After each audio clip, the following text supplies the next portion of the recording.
some reason that little intro sting of music sounds like something at the start of a Mega Man level or something. I don't know, right before you're about to get into it. I get pumped, man, when I hear that. It's pretty cool. Well, here's our red Protoss from the Team Prime. He is Prime we. The Vader Toss. Ready to force choke his opponent right out of the map. And on the left side is our blue Protoss from the Team FXO.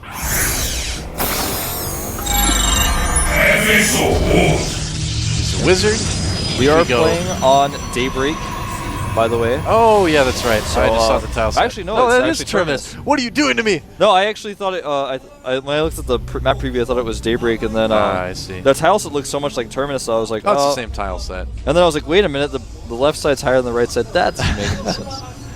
Well, if we continue on with the Mega Man theme, I guess we could say Oz is kind of like the Dr. Wily of this this group, you know? Yeah, I guess you could say that. Yeah. HongUn is kind of like Airman, I think. Like, he just keeps pushing you until you fall off the side. He always reminded me more of like Snake Man, personally, if we're gonna go with Mega Man villains. If he like comes through and wins a bunch of series, then I might call him Guts Man. I don't know. You can only have so many mans in a Mega Man game. They're like coming up with crazy names now. Yeah, well, I haven't played some of the newer ones. Mega Man 23, they're gonna have like Man Man and Woman Man. And, well, you guys have really run out of stuff, haven't you? They have like Time Man and Space Man. Dude, Time Man, a level in Mega Man where you like go through time, that would be so awesome. You like fight dinosaurs and stuff. I know Capcom is listening. Oh, if they are, they have to make Time Man. Both of these guys taking a second gas. Yeah. You know, this has actually become the norm now in high-level PvP. Yep, and it's you know, it's not a map like Tal'Darim Altar where there's no ramp. It's not like something you kind of have to default 4-gate on either. It's a map where we've got kind of some room to breathe a little bit. Oz is taking a second gateway. He's going to be doing the 3-stalker rush, as it's been coined by many people, type of build, whereas HongUn is just sticking with the 1 gate. Yep. And in fact, HongUn actually was able to scout his opponent, and so he knows he doesn't absolutely need to. Oz, again, this is actually one of Oz's styles and strategies. He's an all-knowing, powerful wizard. He actually doesn't scout his opponent.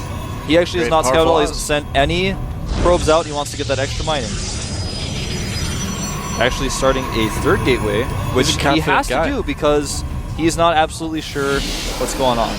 And you know, we have been seeing Protoss players do fast expands in PvP fairly commonly recently, so I don't know. Maybe we might see something like that. What are you smiling about over there? I was thinking of something in my head, like trying to look at you, like Wolf's got this big smirk on his face. I'm like, what? Is it something I said? I think Wolf just kind of thinks of funny things sometimes. Sometimes I just like think of jokes in my head and I'm like, nobody would find this funny but me, and then I just laugh to myself. I'm like, actually crazy? That just makes you look crazy, Wolf. That actually just doesn't do anything besides make you look crazy. I'm going to tell you that for your own good. I actually just feel like a crazy person right now, man. Well, I think Oz feels like a crazy person too, man. I think he's about to make a Nexus in PvP. You know, this isn't maybe as crazy as you would think it would. It was crazy like 2 months ago, but I don't know if it's so crazy now. We've seen players like Creator Prime and Inori have a lot of success with fast expands in PvP. Yeah. Inori, he's like beaten every Protoss on the face of the earth, man. There are a lot of different new fast expand builds coming out for PvP. And look what HongUn is doing. HongUn is doing the new best PvP build in the world. He's doing the Observer Blink build. Yep. Which is such a good build to do. It allows you to control everything that's going on. And if your opponent goes for a fast expand, for example, you can make your own Nexus for free, basically. And you can do cute little things like Force Field the ramp, and then blink into his main and kill a bunch of stuff. Yep. Or if he stays in his main, Force Field the ramp, and then kill his natural. Or just use Force Fields in any way you choose. They're just that good. Well, Force Fields in PvP are actually only good in the ways I just described, man. Otherwise, they're useless. Sentries are actually just tickle guns, man. Put down a random Force Field, the Stalker just walks around it, blinks over it. Archon just laughs. Oz's robotics facility has finished here, and the Observer's going to come in here. He's going to see the Nexus, his first glimpse of it, sees the probes transferring as well, and, of course, was able to... Actually, did not quite see that Robo. Well, I'm kind of wondering if we're going to see a Robo Bay from Oz pretty soon. Normally, you would just go into some sort of big economy, big Colossus gateway push out of this. Uh-oh, Oz not paying attention to his stalker there. If he only had a brain.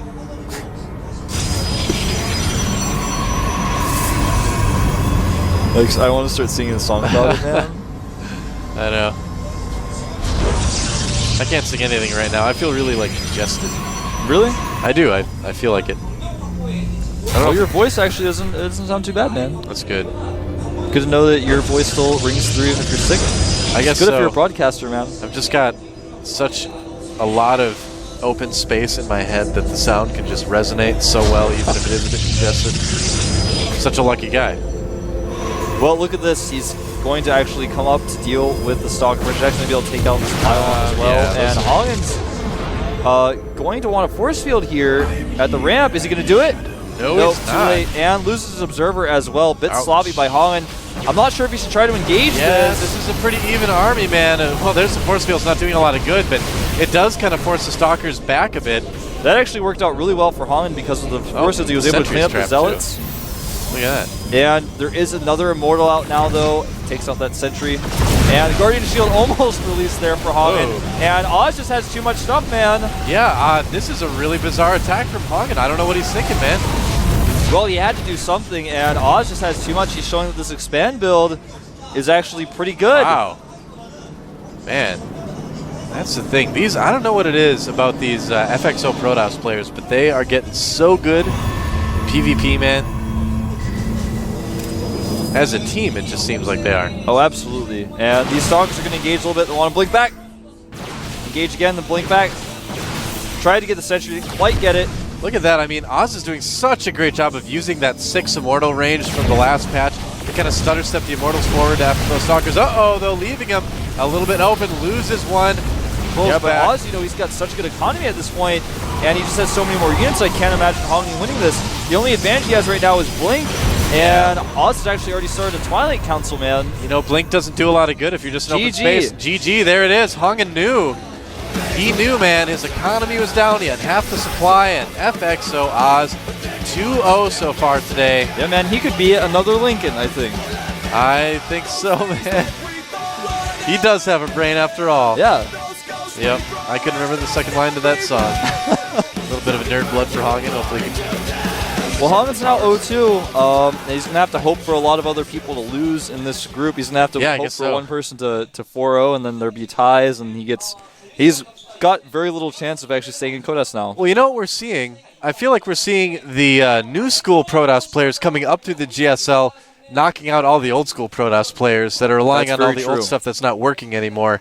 HongUn is, I'm not saying HongUn's a bad player at all. He's obviously not. He's obviously a very good Protoss player. But, his play tends to be a little bit more old school, in StarCraft 2. And that's not really sustainable right now. Right. What you have to do in this case for HongUn is you have to immediately go, okay, there's a Nexus. I have one plan in mind. I have to either trap half of his army, or half or more. He basically has to do one or two things. He's got to keep the army at the natural, or keep it at the main, or keep half of it in one place so he can blink in and kill the army. He's got to do something like that. He can't just go, well, I don't know.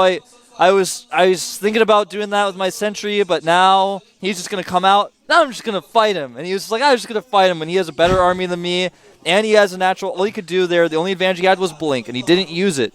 He didn't use it, man. If you force the units at the natural, you blink into the main, you kill a bunch of stuff, and you leave, and you get out fine. It just goes to show how smart Oz is that he saw what was coming, and he's like, I need to immediately move my army down to my natural before that happens. And, he did it faster than HongUn could really react almost, you know? And we're going to take another 5-minute break when we get back. Some more awesome up and down matches for you guys, so don't go anywhere.